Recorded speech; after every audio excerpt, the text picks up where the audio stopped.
Itinuon ina Liang Yu at Muyan ang kanilang atensyon kina Zoma at Kyongda.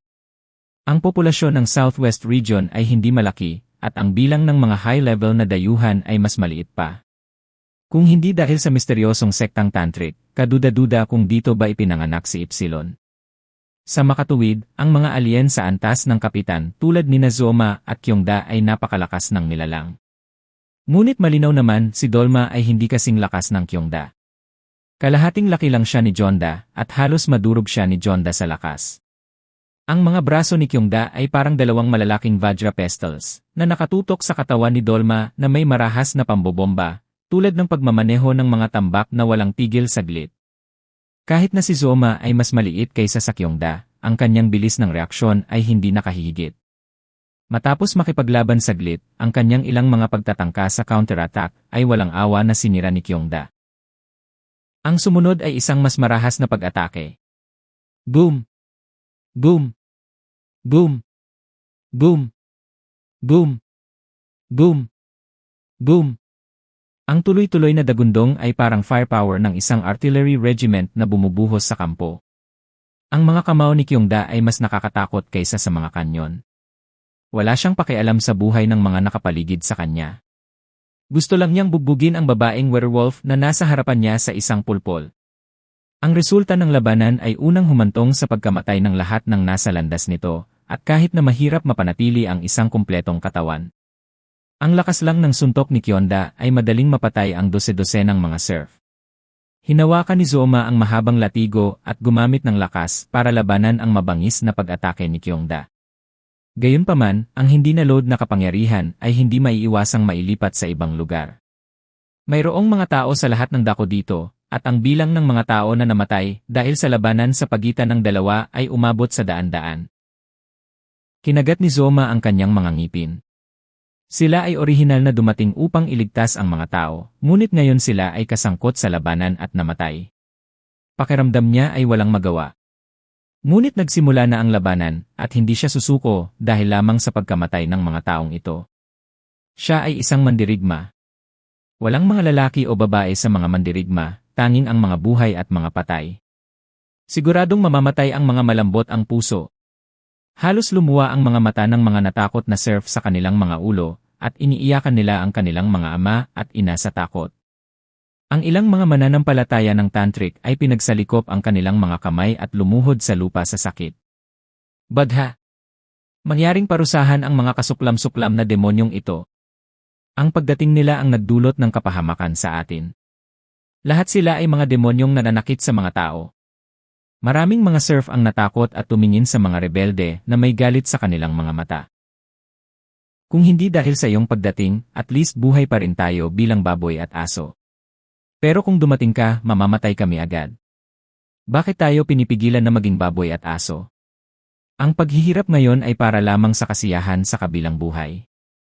Nakakaistorbo ka sa practice namin. Ngunit ngayon, walang pakialam kung ano ang iniisip nila, maging ang mga pribadong sundalo ng pamilya Podge o ang mga rebelde. Kung sino ang manalo ay tama. Nanalo ang mga pribadong sundalo, binugbog, at hanggat pinalad silang mabuhay, patuloy silang magiging baboy at aso, naghihintay ng kamatayan balang araw. Kung mananalo ang mga rebelde at maagaw sila, masayang luluhod sila at tatawaging mga apostol ng Diyos. Tiningnan ni Liang Yu ang labanan sa harap niya at hinusgahan batay sa kanyang karanasan na ang komprehensibong combat power index ni Zoma, na siyang ability index ng combat type alien, ay 9,500 puntos lamang ang pinakamataas.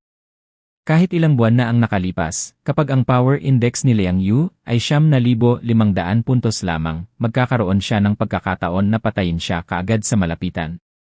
Masyadong mahirap ang kanyang mga kasanayan, at mayroon lamang siyang malupit na lakas at malalakas na kakayahan. Patuloy na labanan si Kyongda ng hindi higit sa 5 minuto, at tiyak na siya ay mapapabagsak. Ayaw ni Liang Yu na mabigo ang mga rebelde sa kanyang puso. Naniniwala na siya na ang mga rebelde ay mabubuting tao. Bukod dito, umaasa rin siya na mailigtas ng hukbo ng paglaban ang mga mahihirap na kababaihan sa piitan. Kinagat ni Liang Yu ang kanyang labi at sa wakas ay nakapagdesisyon. Kailangan ko silang tulungan. Tumingin si Muyan kay Liang Yu na walang ekspresyon sa mukha. Hindi ka ba natatakot na ilantad ang iyong pagkakakilanlan? Maaaring makaapekto ito sa plano ni Zhang Yi. Sinabi ni Liang Yu, huwag mag-alala, ako ay bihasa sa higit sa 300 martial arts, kabilang ang mga tantric stick techniques at mga kamao at sipa. Hindi nila hahayaang makilala nila ako. Pagkatapos ng lahat, ito ang pinakamahirap na makilala sa pagitan ng mga pinahusay na dayuhan. Pero Muyan, you have to do me a favor this time. We have to find a way to let these rebels rescue those poor women. Nang banggitin niya ito, natahimik si Muyan. Naniniwala ako na walang babaeng makatitiis na tingnan ang kaawa-awang kalagayan ng mga babaeng iyon. Kung hindi sinasamantala ng dalawa ang pagkakataong ito ngayon, baka wala na sa susunod. Matagal na nag-isip si Muyan bago dahan-dahang tumango. Dapat mong itago ang iyong pagkakakilanlan at dadalhin ko sila upang iligtas ang mga tao. Let's make it clear first na hindi ako gagawa ng aksyon. Kaya kahit ma-expose ang identity mo, it's only your own business. Bahagyang umiti si Liang Yu, okay. Sa kabilang banda, napilitan si Dolma na makipag one-on-one kay Kyongda. Sa simula pa lang, bugbog na siya. Sa mga tuntunin ng karanasan sa labanan at indeks ng kakayahan, nagkaroon ng malaking agwat sa pagitan niya at ng mga pribadong commander ng militar ng pamilyang Podge. Maaari ka lamang umasa sa liksi ng mga Orsi upang umiwas ng may kahirapan. Pero kung magpapatuloy siya sa ganito, alam din niyang matatalo siya sooner or later. Nagsimulang nanlamig ang puso ni Zoma. Masyadong abala ang mga kasamahan niya para tulungan siyang umalis. Mas alam niya kaysa sa sinuman kung ano ang kahila-hilakbot na kahihinatnan nito kapag nahulog ito sa mga kamay ng mga taong ito. Kung ganoon ang kaso, maaari lamang niyang piliin na magpakamatay. Gayunpaman, nang si Zoma ay nasa kawalan ng pag-asa, isang malamig na boses ng babae ang biglang nagmula sa kanyang earphone. Matutulungan kitang harapin ang lalaking ito. Ang combat uniform na suot ni Zoma ay kinuha mula sa mga pribadong sundalo ng chieftain, at pagkatapos ay binago ang ilang matatalinong sistema. Medyo lumana ang kagamitang ito at ang matalinong sistema ay mayroon lamang mga pasimulang function. Sa makatuwid, ang mga high-end na kalakal sa Liang Yu ay madaling mahak sa kanyang uniforme sa labanan at unang tumawag sa kanya. Ang biglaang tunog ay nagpagulat kay Zoma sa una, ngunit ang kasalukuyang sitwasyon ay hindi nag-iwan sa kanya ng oras upang isipin ito. Tumalikod siya at awkward na umiwas sa suntok ni Kyongda. Boom! Ang malaking bahagi ng yelo sa ilalim niya ay nabasag ng unang pagsabog, at ang matigas na nyebe sa loob ng ilang daang metro ay nabasag na may mga bakas na parang sapot ng gagamba. Sino ka? Humihingal na tanong ni Zoma. Sa oras na ito, maaari lamang siyang kumilos bilang isang doktor. Patuloy ang boses ni Liang Yu, nandito ako para tulungan kang harapin ang taong ito. May isang bakuran 3 kilometro hilagang silangan mula rito, at mahigit 100 babae ang nakakulong sa ilalim ng lupa. Gusto kong iligtas mo sila at umalis? Kung papayag ka, tutulungan kita agad. Nagulat si Zoma nang marinig niya ito, at tuwang-tuwa siyang nagsabi, alam mo ba kung nasaan sila? Pumunta kami rito para hanapin sila. Kabilang sa mga taong iyon ang aking mga kapatid na babae, tinatanggap ko ang iyong mga kondisyon. Huminga ng malalim si Liang Yu, biglang itinaas ang ulo, inabot at ibinaba ang maskara. Okay, andito na ako. Nang makitang halos hindi na makatagal si Dolma, mas naging malupit ang ngiti sa mukha ni Kyongda. Ang pagkunot ng noo ng angry-eyed King Kong, na sinamahan ng baliw na tawa sa gilid ng kanyang bibig, ay puno ng masamang pakiramdam na nagpapalamig sa mga tao sa isang sulyap lang. Ngunit biglang, ang nakataas na kamao ni Kyongda ay hindi tumama, dahil naramdaman niya ang isang linya ng paningin na bumabagsak sa kanya. Ang isang estranghero sa kanyang antas ay sobrang sensitibo sa lahat ng bagay sa paligid niya. Lalo na kapag hindi inililihim ng master ang presensya ng kanyang aura, para itong nagliliyab na apoy na lumilitaw sa paligid ng kanyang aura, na hindi maaaring baliwalain kahit na gusto niya. Okay. Lumingon si Kyongda sa kanyang ulo sa pagkalito, at nakita niya sa hindi kalayuan, isang babae na nababalot ng unipormeng panglaban, na may hawak na isang pinulot na pestol ng demonyo sa kanyang kanang kamay, na tahimik na nakatingin sa kanya. Mga pampalakas. Bulong ni Kyongda sa kanyang bibig, ngunit ang kanyang mga mata ay naging mas nasasabi. Ngunit hindi na niya nilingon si Liang Yu, bagkus ay tumalikod siya at sinuntok si Zoma sa kanyang harapan. Patayin mo muna yung babaeng nasa harap mo. Napatagilid si Zoma sa kahihiyan, ngunit natamaan ng hanging alon at lumipad paatras, halos mawalan ng paa sa nyebe. Isang boses ang tumunog sa kanyang tainga. Huwag kang lumaban. Hindi sinasadya ni Zoma na niluwagan ang kanyang pagtutol, at pagkatapos ay lumubog ang kanyang buong katawan sa itim na anino sa lupa. Bago pa makapag-react si Kyongda, sumugod na si Liang Yu sa likod niya dala ang demonic pestle. Boom! Sa ganitong paraan, dalawang makapangyarihang pinahusay na alien ang magkasamang lumaban. Si Liang Yu ay mas malakas kaysa sa Kyongda, lalo na sa mga tuntunin ng pamamaraan, siya ay ganap na mas mahusay kaysa sa kanya. Ngunit ang layunin ni Liang Yu sa pagkakataong ito ay para lamang sa kanya. Kung talagang papatayin niya ang pinuno ng mga pribadong sundalo ng pamilya Paji, mas lalong magpapalala ito. Higit pa rito, upang maitago ang kanyang pagkatao, kinailangan din niyang itago ang kanyang lakas. Ngunit kahit na ganoon, nakaramdam ng takot si Kyongda pagkatapos ng ilang pakikipag-away sa kanya. Sa buong talampas na natatakpan ng nyebe, kakaunti lamang ang mga ganoong makapangyarihang pinahusay na alien, at maaari niyang pangalanan ang lahat ng mga ito. Sa mga taong iyon, talagang walang ganitong paraan. Gayunpaman, ang kabilang partido ay malinaw na gumagamit ng mga tantric na kamao, mga sipa, at mga peste na nagpapasuko ng demonyo, na naging dahilan ng kanyang labis na kahina-hinala kung aling paksyon ang nakatagong master. Sino ka at bakit mo tinutulungan ang mga rebeldeng iyon? Hindi kaya bagong miyembro ka ng paglaban? Malakas na sabi ni Jonda na may ngiti sa labi.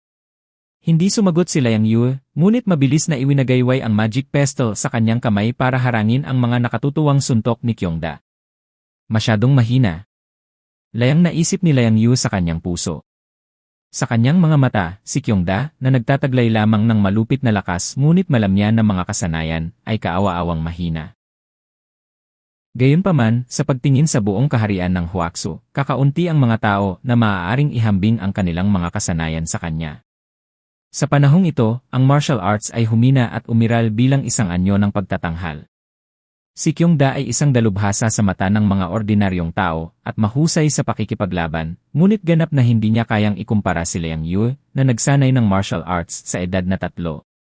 Gaano man kabangis ang pag-atake ni Kyongda, sa sobrang lakas na ang surf camp ay naging wasak, ang kamao na hindi makakarating kay Liang Yu ay nailabas lamang sa patay na bagay. Mukhang kakilakilabot, ngunit ito ay talagang hindi wastong output. Habang mas tumalo si Kyongda, mas lalo siyang natakot, at sa huli, bumuhos ang malamig na pawis sa kanyang noo. Masyadong malakas ang misteryosong figura sa harapan ko, at hindi siya naglunsad ng anumang malalakas na pag-atake mula simula hanggang dulo. Kaya lang, sa tuwing kukuha siya ng isang shot, maaari niyang hulaan ito ng maaga, at ang kanyang pag-atake ay mabibigo sa isang light shot. Para itong matanda na tinutukso ang mahinang bata. Ikaw sino ka? Medyo nagbago ang boses ni Kyongda, Snowy Plateau, kailan ka naging pinakamahalagang tao sa mundo? Siyempre pinili ni Liang Yu na itikom ang kanyang bibig at hindi umimik. Ngayon ay nakakaramdam na siya ng kaunting panik. Upang maiwasang malantad ang kanyang pagkakakilanlan, kinailangan niyang kontrolin ang kanyang kapangyarihan, lalo na para hindi ilantad ang kanyang kakaibang kakayahan. Kaya lang, si Kyongda ay kinaladkad ni Liang Yu papunta sa lugar. Sa kabilang panig, pinangunahan ni Muyan si Zoma at iba pang miyembro ng hukbong panlaban sa patio kung saan nakakulong ang mga babae. Karamihan sa mga pribadong sundalo dito ay pumunta sa frontline para suportahan sila, at ang natitirang ilan ay madaling naalis. Binuksan ni Dolma at ng iba pa ang bodega ng alak, at pagkatapos ng isang hindi kanais-nais na amoy na lumabas, tiniis nila ang amoy at bumaba. Agad na hinanap ni Zoma ang mga tao, at hindi nagtagal ay nahagip ng kanyang mga mata ang dalawang babaeng may mahabang latigo at walang laman na mga mata sa grass team.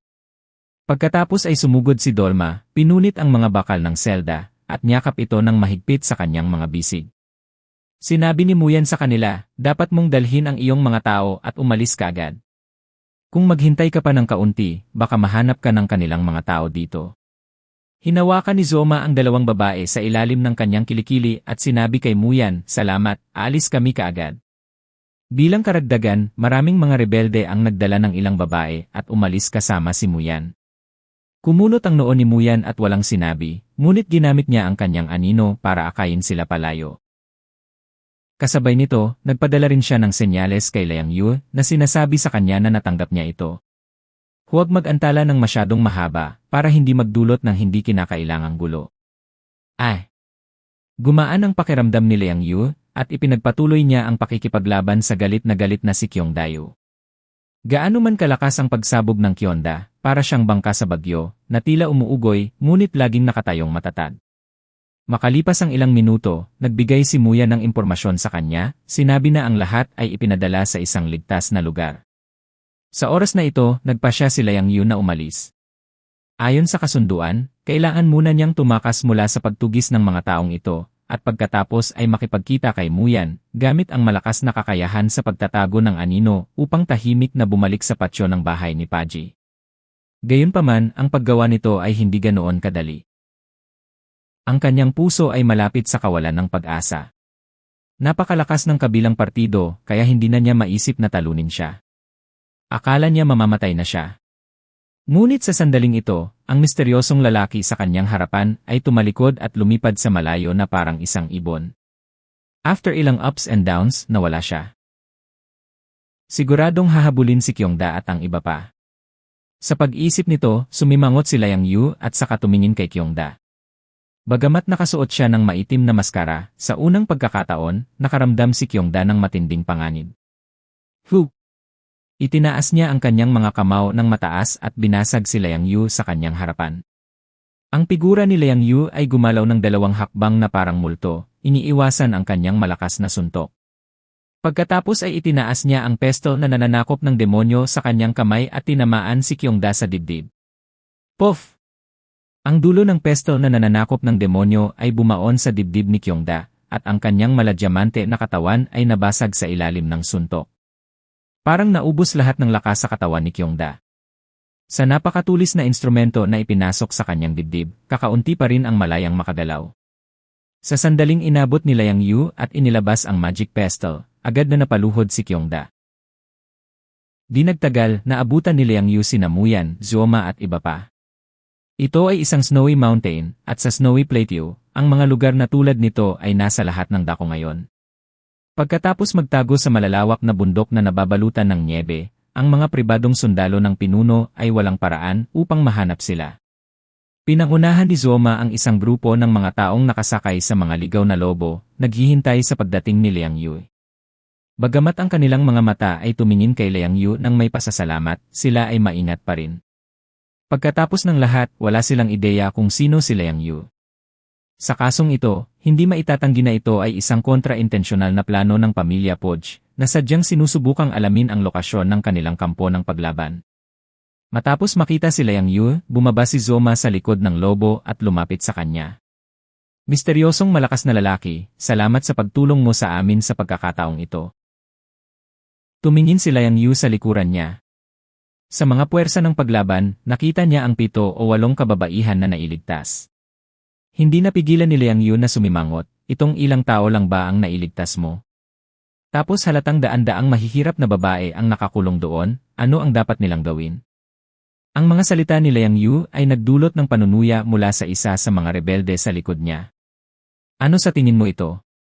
Batang naglalaro ng bahay. Tumingin siya kay Liang Yu na may alertong mga mata. Kahit na iniligtas siya ni Liang Yu, hindi pa rin siya lubos na nagtiwala sa kanya. Walang sinabi si Muyan sa gilid na para bang hindi siya estranghero sa ganoong eksena. Sinaway ni Zoma sa malalim na boses, Ataiki, huwag kang masyadong bastos sa ating benefactor.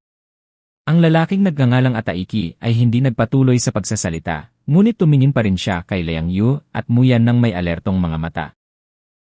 Ipinaliwanag ni Zoma kay Liang Yu at sa iba pa, patawarin mo ang aming pagkakasala, ngunit sa nakalipas na 2 taon, ang Western Chieftain at ang mga monghe at sundalo ng Sangjia Temple ay gumamit ng napakaraming paraan upang harapin kami.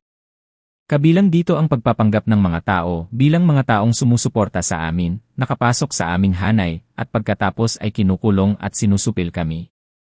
Nang marinig ang sinabi ni Zoma, naunawaan ni Liang Yu kung bakit sila nag-ingat sa kanya. Ngunit naiintindihan niya ito. Bahagyang sinabi ni Liang Yu, naiintindihan ko, ngunit tinutulungan kita dahil sana ay maharap mo ang mga kawawang babaeng iyon. Maaari mo ba akong bigyan ng paliwanag? Tumingin si Zoma kay Liang Yu at nagpaliwanag, dahil wala tayong ganoong magandang kondisyon para pangalagaan ang napakaraming tao. Tumaas ang isang kilay ni Liang Yu, ang pagkain ba ay hindi sapat? Tumango si Zoma. Siyempre. Di nagtagal pagkatapos bumagsak ang blizzard sa Snowy Plateau, ang Western Chieftain Family at ang Sangjia Temple ay pare-parehong kinumpiska ang lahat ng mga supply. Ang buhay ng ating mga rebelde ay maaaring hindi mas mahusay kaysa sa mga inalipin na tao. Binalik niya ang tingin sa mga nasagip na babae. Itong mga taong naligtas namin ay pawang mga kamag-anak namin. Tungkol sa natitirang higit sa 100 katao, kung ibabalik nila silang lahat, hindi natin sila masusuportahan sa ating mga material na kondisyon. Sa oras na ito, si Muyan sa gilid ay nagsalita ng walang pakialam. Kung hindi mo kayang suportahan ang napakaraming tao, bakit mo sinalakay ang kampo? Siguradong maraming tao ang niligtas mo. Tinitigan din ni Liang Yu si Zoma ng malamig na mga mata. Halatang hindi makatwiran ang paliwanag ni Dolma. Tiningnan ni Zoma si Liang Yu ng mahinahon. Napakakapangyarihan ng iyong kamahalan na hindi ako kalaban sa iyo, kaya pinili kong tumayo dito at makipag-usap sa iyo. Ngunit tila wala kang gaanong karanasan sa digmaan.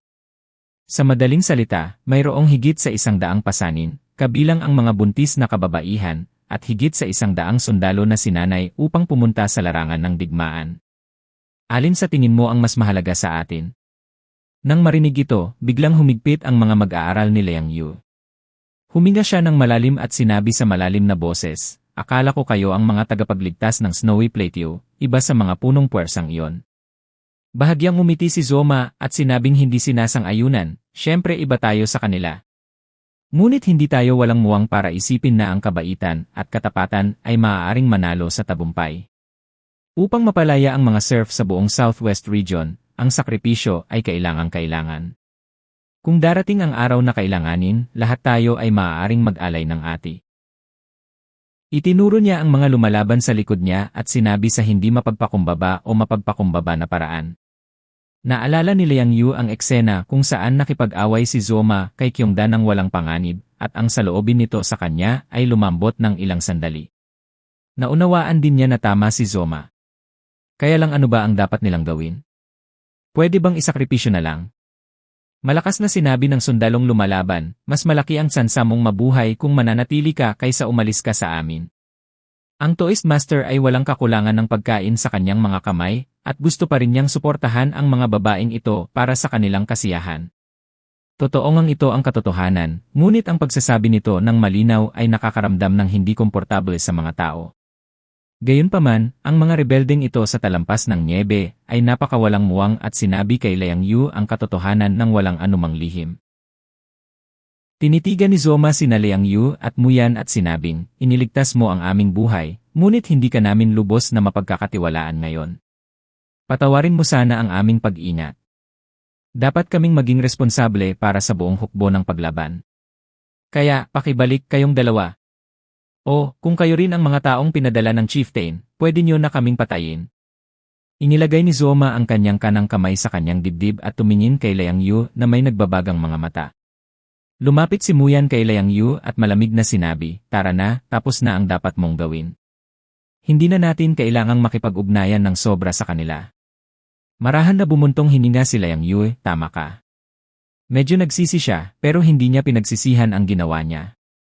Kung kaya niyang iligtas ang isang tao, at least ang mga babaeng ito ay naligtas. Alam nila na sina Liang Yu at Muyan ang kanilang mga tagapagligtas, at ang kanilang mga mata ay puno ng pasasalamat at namumuo ang mga luha sa kanilang mga mata nang tumingin sila sa kanila. Tara na. Hindi na nagsalita pa si Liang Yu at aalis na sana kasama si Muyan. Nakatitig si Zoma sa kanilang dalawa na may mga alon na umaalingaw sa kanyang mga mata na para bang may nahihirapan siya. Ngunit nang aalis na sila, bigla niyang ibinuka ang kanyang bibig at tinawag sila. Sandali lang. Nagtataka na tumingin sa kanya sina Liang Yu at Muyan, mayroon pa ba? Huminga ng malalim si Zoma at naisip niya yon. Ang gayong makapangyarihang tao ay maaaring maging tao ng pinuno. Ngunit paano kung hindi sila? Kung gayon, ang pagwawagi sa dalawang malalakas na lalaking ito sa kanilang kampo ng paglaban ay walang alinlangan na lubos na magpapahusay sa kanilang kapangyarihan. Yumuko ng malalim si Zoma kina Liang Yu at Muyan. Judging from their willingness to help us, alam namin na pareho silang mga taong may sense of justice. Pwede ka bang mag-iwan ng contact information? Kung kailangan namin ng tulong balang araw, halika at tulungan mo kami. Seryosong tumingin si Zoma sa kanilang dalawa. Sandaling hindi nakaimik si Muyan at Liang Yu. Bagamat sanay na ako sa mga unang salita ng mga taong ito, ang pangungusap na ito ay hindi masyadong mataas sa emosyonal na katalinuhan. Sinabi ni Liang Yu, magpalitan ng impormasyon sa pakikipag-ugnayan. Yumuko si Zoma, paumanhin, hindi namin maibibigay sa iyo ang aming contact information. Dahil kapag naging chieftain na kayong dalawa, madali mong mahahanap ang aming kampo batay dito. So, unilaterally lang namin kayong makontak dalawa. Sabi ni Zoma, hindi maiwasan ng sariling mukha ang kakaibang pamumula. Kahit puro tao ang ugali, alam din niyang medyo sobra-sobra na ang ganitong paghiling. Ngunit ngayon, dapat nilang tiyakin ang kaligtasan dahil napakahirap mabuhay sa Snowy Plateau. Wala siyang choice kundi ang gumawa ng ganoong kahilingan. Mahinahong sinabi ni Muyan, maaari ka lang makipag-ugnayan sa amin at humingi ng tulong, ngunit hindi ka namin makontak. Iyon ang ibig mong sabihin, di ba? Bagamat kalmado ang kanyang tono, maririnig ng isa ang kanyang kawalang kasiyahan. Natural ba na tulungan ka namin? Sa ngayon, wala kaming kakayahan na bigyan ka ng kaukulang mga gantimpala. Sana lang para sa kapakanan ng hindi mabilang na naghihirap na tao sa Snowy Plateau, tulungan mo kami. Kinagat niya ang kanyang mga ngipin at sinabi ito habang tinitiis ang kahihiyan sa kanyang puso. Bahagyang umiti si Muyan, okay. Ito ay isang contact information lamang para maibigay ko ito sa iyo. Si Liang Yu ay tumingin kay Muyan ng may pagtataka, nagtataka kung bakit siya pumayag sa ganoong kondisyon. Hindi nagpaliwanag si Muyan, ngunit iniwan niya ang kanyang channel ng komunikasyon kay Zoma. Pagkatapos sila ni Liang Yu ay tumakas sa mga anino at sumugod sa patsyo ng bahay ni Paji. Sa pagbabalik, sa wakas ay tinanong ni Liang Yu ang mga pagdududa sa kanyang puso. Akala ko tatanggi ka. Pero hindi ko inaasahan na kakaiba ka pala. How did you think about it? Napangiti ng mahina si Muyan, ang isang maliit na batang lalaki ay darating sa madaling panahon. Nanlamig ang mukha ni Liang Yu at lumitaw ang nakakahiyang ngiti sa gilid ng kanyang bibig, alam ko na. Si Muyan ay isang bagong miyembro ng koponan. Siya ay karaniwang tahimik at walang gaanong pakiramdam ng presensya. Ang kakayahan ng isang tao ay maaaring magpakita ng kanyang ugali. Magaling sa sneak investigation si Muyan at tahimik din siyang tao. Ngunit ang kanyang mga karanasan sa apokalipse ay mas mapanganib at mas mayaman kaysa sa mga nasa kanlungan na bumuo ng kanyang pag-ingat at karunungan. Ngumiti din si Muyan. Maingat niyang ipinaliwanag si Liang Yu. Hiniling sa amin ni Zhang Yi na pumunta dito para imbestigahan ang katalinuhan. Karaniwang mahirap para sa amin na makipag-ugnayan sa pagkakaroon ng hukbong panlaban, kaya pinakamahusay na makipag-ugnayan muna sa kanila. Baka maging kapaki-pakinabang ito sa hinaharap. At saka, nag-iwan lang ako ng contact information at hindi sinabi na dapat tayong tumulong. Hindi sumasang-ayon si Muyan. Lubhang hinangaan ni Liang Yu si Muyan sa kanyang puso, nag-isip ka pa rin, kumbinsido ako. Bahagya lang siyang sinulyapan ni Muyan. May natulungan ka pero lagi kang nag-ingat. Wala kang napala. Hindi ka ba nagsisisi? Bahagyang umiti si Liang Yu. Ang ginawa ko ay hindi para sa sinuman, ngunit para lamang sa aking konsensya. She blinked at Muyan, matagal na akong tumigil sa pagkakaroon ng anumang inaasahan para sa puso ng mga tao, kaya hindi ito maaaring ituring na isang pagkabigo. Anong tanga? Umiling si Muyan at wala nang sinabi pa. Nang bumalik ang dalawa sa looban ni Paji, maagang nakabalik si Zhang Yi. Siyempre napansin niya ang paggalaw sa labas, pero wala siyang pakialam sa mga bagay na ito. Kayang-kaya pa rin ng pamilyang Paji ang mga ganitong bagay, at hindi siya guguluhin ni Paji Jesang para dito. Pagbalik niya sa bahay, hindi natutulog si Yang Xingxin at ang iba pa, ngunit naghihintay sa pagbabalik ni Zhang Yi. Sinulyapan ni Zhang Yi ang silid at mahinahong nagtanong, si Liang Yu at Muyan ay hindi pa bumabalik. Umiling si Zukir at nakangiting sinabi, hindi pa. Nagtaas ng kilay si Zhang Yi, oh. Talaga. Sa pag-iisip ng mga galaw sa surf camp, biglang may napagtanto si Zhang Yi. Ginawa ba nila? Impossible. Sila lang. Kahit palayain nila ang mga surf na yon, mag-freeze lang sila sa yelo at niebe. Hindi sila gagawa ng ganoong katangahan. Umupo si Zhang Yi sa sofa, at dinalhan siya ni Zukir ng mainit na tsa. Hindi na makapaghintay ang lahat na tanungin siya tungkol sa kanyang ani ngayong gabi. Sumandal si Zhang Yi sa sofa, tumingala sa kisame, at nagpakawala ng mahabang buntong hininga pagkaraan ng mahabang panahon.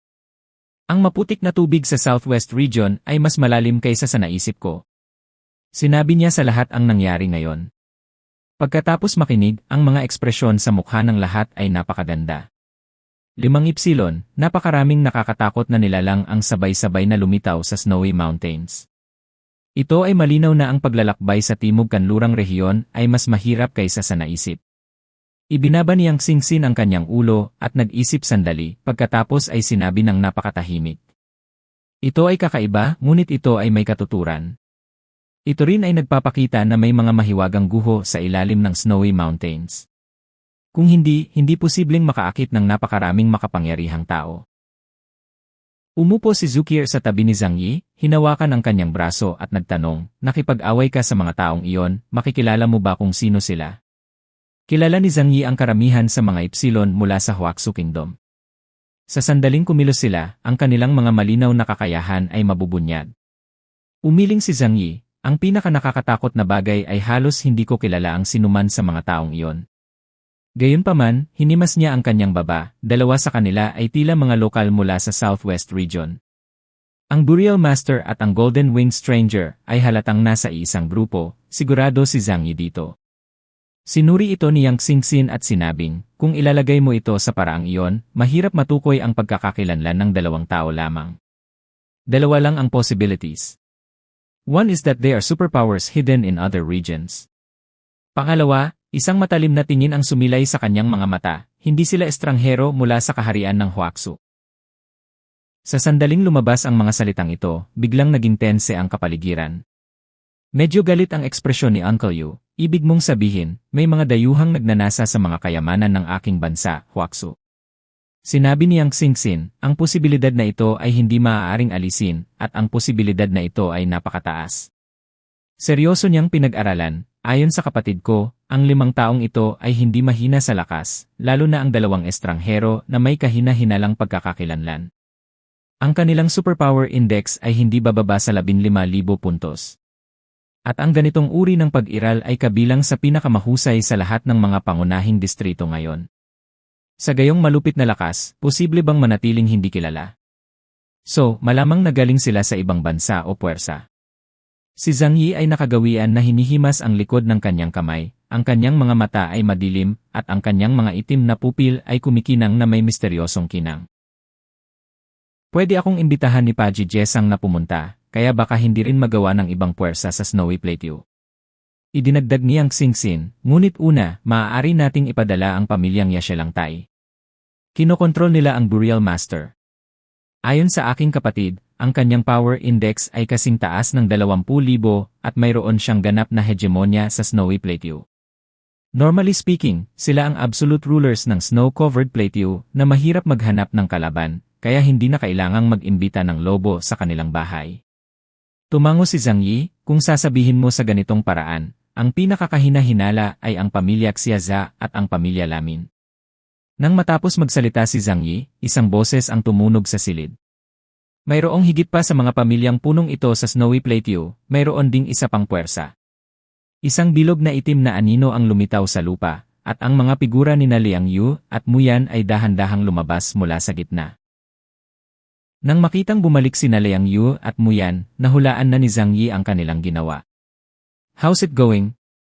May nahanap ka bang bago? Walang itinago sina Liang Yu at Muyan kay Zhang Yi at malinaw na sinabi ang kanilang ginawa. Itinago namin ito ng mabuti para hindi nila malaman kung sino kami. Si Liang Yu at Muyan ay captain level na ngayon, at ang lakas ni Liang Yu ay umabot sa napakataas na level sa Delta level. Gayunpaman, wala pa rin silang gaanong katanyagan. Higit pa rito, sa malayong Southwest Region, walang mag-imbestiga sa 2 estranghero sa antas ng kapitan. Kasabay ng katotohanang napanatili niya ang kanyang lakas, walang makakaalam na siya ang Xuan sa tabi ni Zhang Yi.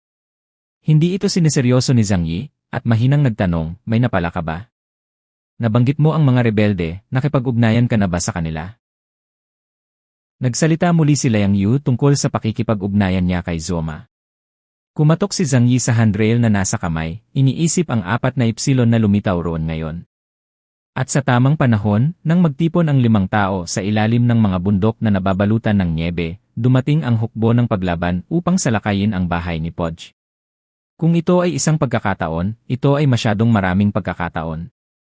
Sa makatuwid, hindi kasama ang Burial Master, isa sa natitirang 3 tao ay dapat na nakikipagtulungan sa mga rebelde.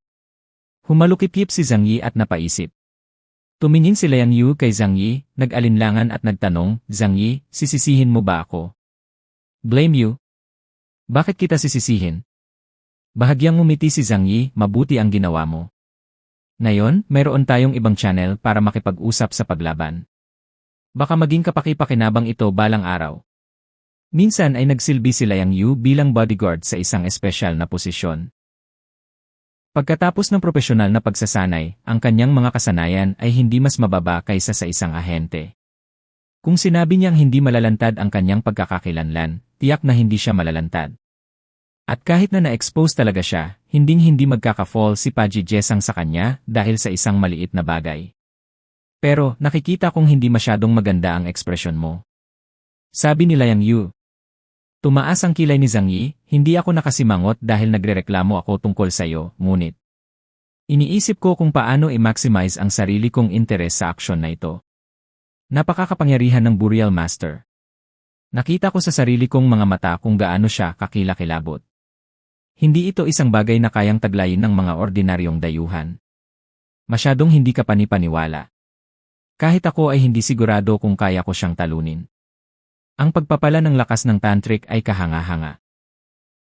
Nakita niya sa sarili niyang mga mata na ginamit ng Burial Master ang kanyang katawan para makuha ang kapangyarihan ng 5 ipsilon at akayin siya sa tarangkahan ng Demon Kingdom. Sa oras na yon, ang kanyang katawan ay nabasag ng pambobomba na may dugo ang laman at buto. Ngunit sa basbas ng kapangyarihan ng tantric, mabilis niyang binago ang kanyang katawan. Sa oras na yon, siya at ang 2 pang misteryosong ipsilon ay nakipagtulungan upang makakuha ng higit na kamay. Kung talagang mabubuksan ang pinto sa Demon Kingdom at ang Burial Master, ay may 3 pangunahing bentahe ng tamang oras, lugar, at mga tao. Sa oras na yon, makakakuha pa kaya si Zhang Yi ng bentahe mula sa kanya? Ipinikit ni Zhang Yi ang kanyang mga mata at nahulog sa malalim na pag-isip. Ang Burial Master ang pinakamalaking problemang kailangan niyang harapin ngayon. Ang lakas ng 2 pa ay parang hindi mas mababa sa kanya. Ang paglalakbay na ito ay hindi napakadaling umani ng mga Yi. Si Kyongda ay madaling natalo ni Liang Yu, ngunit hindi binawian ng buhay ni Liang Yu. Bilang isang pinahusay na dayuhan, ang mga hindi nakamamatay na pinsala ay maaaring gumaling ng mabilis. Gayunpaman, ang pagkatalo sa teritoryo ng pamilyang Podge at pagmamasid sa mga rebelde na nagdudulot ng malaking pagkawasak ay nagparamdam kay Jonda ng labis na kahihiyan. Maya-maya pa ay lumuhod siya sa harap ng malaking kama ni Paji Jesang, nakadikit ang ulo sa sahig. Chief Peje, ang kanyang mga nasasakupan ay walang kakayahan at pinayagan ang mga rebeldeng iyon na tumakas. Nakaupo sa kama ang matabang katawan ni Paji Jesang, at sa tabi niya ay nakatayo si Solange Deji, ang kanyang self-possessed bodyguard. Malamig na tiningnan ni Solange Deji si Kyongda sa ibaba. Matapos marinig ang kanyang ulat, galit siyang sumigaw. Walang kwenta kang basura. Hinayaan mo talagang makatakas ang mga rebelde sa teritoryo ng pamilya Podge. Hindi kaya ang tao dito ay ang Snow Mountain Con? Ang Snow Mountain Condor, ang kaluluwa ng paglaban, ay siya ring unang tao na bumangon laban sa pamumuno ng pinuno. Kung wala ang kanyang pag-iral, ang hukbo ng paglaban ay hindi makakaligtas hanggang ngayon, at mapapawi sana ng 4 na pangunahing pamilya. Hindi umimik si Paji Jesang, walang emosyon sa kanyang mga mata, at nagkaroon pa siya ng interes na iunat ang kanyang maliliit na daliri na kasing kapal ng carrots at putulin ang kanyang mga tenga. Napalunok si Kyongda at nagmamadaling nagpaliwanag, originally, hindi natin kalaban ang mga lalaking iyon. Pero nang pabagsakin ko na sana si Dolma, ang kadre ng hukbong panlaban, biglang lumabas ang isang lalaking nakasuot ng itim na unipormeng panglaban. Babae. Napaka-advance ng costume ng babaeng iyon, at siguradong hindi siya miyembro ng panlaban. Mas malakas siya sa akin, at isang suntok lang halos tumagos sa dibdib ko. Nakuha ng pangungusap na ito ang atensyon ni Paji Kelsang at Solangeji. Isang dayuhan. Kung ang lugar ay pinalaki sa antas na ito ay magiging medyo komplikado. Sa mga nakalipas na taon, alam ng lahat na ang pamilyang Yashelangtay ay nagnanais na isama ang iba pang 3 pamilya. Kaya naman, palihim na kumukuha ng tropa ang iba't ibang pamilya para palakasin ang kanilang kapangyarihan. Hindi banggitin ang pamilyang Podge, maraming iba pang mga pamilya ang gumagawa din ng ganitong uri ng bagay. Mahirap para sa mga tagalabas na makilala ang kanilang sarili, kaya wala silang ideya kung sino ang gumawa nito. Sa oras na ito, pansamantalang itinaas ni Kyongda ang kanyang ulo at ipinahayag ang kanyang hula. 10 minuto lang pagkarating namin sa battlefield, kumilos na ang misteryosong tao at may mga katulong din siya. Kaya, sinadya niyang kalahati lang ang sinabi niya at hindi na kailangan pang sabihin ang iba. Naunawaan ng lahat na ipinahihiwatid niya na ang taong umatake ay nagmula sa teritoryo ng pamilyang Podge. Nanlamig ang mga mata ni Paji Jesang. Nang nasa harap lang siya ni Zhang Yi, mukha siyang walang muwang na taong matabang tao. Ngunit sa harap ng iba, siya ay napakalamig at walang awa na Panginoon. Ibig mong sabihin, sila yung mga inimbitahan ko. Ibinaba ni Kyongda ang kanyang ulo at sinabing, naaalala ko na may isang babae sa 4 na tao na dumating ngayon. Kung titingnan mula sa hugis ng katawan, sila ay talagang magkatulad. Biglang tumawa ng malakas si Paji Jesang. Hahaha! Jonda, anong kalokohan ang pinagsasabi mo? Agad na huminto ang kanyang pagtawa at malamig na sinabi niya kay Kyongda, huwag mo na itong banggitin muli at hindi ka pinapayagang banggitin ito kahit kanino. Si Kyongda ay hindi nangahas na tumanggi, ngunit siya ay nalilito sa kanyang puso. Hindi niya maintindihan kung bakit pinoprotektahan ni Paji Jesang ang mga mersenaryong iyon sa ganitong paraan. Si Solangeji lang ang nakakaintindi. Kung talagang may gustong gawin si Zhang Yi sa pamilya Paji, kung may sinabi siyang hindi kasiya siya, maaari niyang patayin ang lahat sa pamilya Paji sa isang gabi. Umalis ka! Magpadala ng isang tao na mag-imbestiga ng bagay na ito ng mabuti. Bukod dito, palakasin ang mga patrol araw-araw at huwag na ulit gagawa ng parehong pagkakamali. Ang pagkawala lang ng ilang serf at ilang babae ay hindi big deal kay Paji Jesang. Hindi rin siya maniniwala na ang mga nangungunang malalakas na lalaki sa rehiyon ng Jiangnan ay maiinip na sila ay pupunta rito upang maging mabubuting tao. Nakolekta din niya ang personal na impormasyon ni Zhang Yi. Iyon ay isang nakakatakot na mamamatay tao na pumatay ng libu-libong tao sa isang buong komunidad ng mag-isa noong mga unang araw ng Apocalypse. Nagpunta siya hanggang sa Snowy Plateau para lang maging mabuting tao at iligtas ang ilang serf na hindi niya kamag-anak. Kahit si Paji Jesang ay nakakatuwa, kaya natural na hindi siya maniniwala.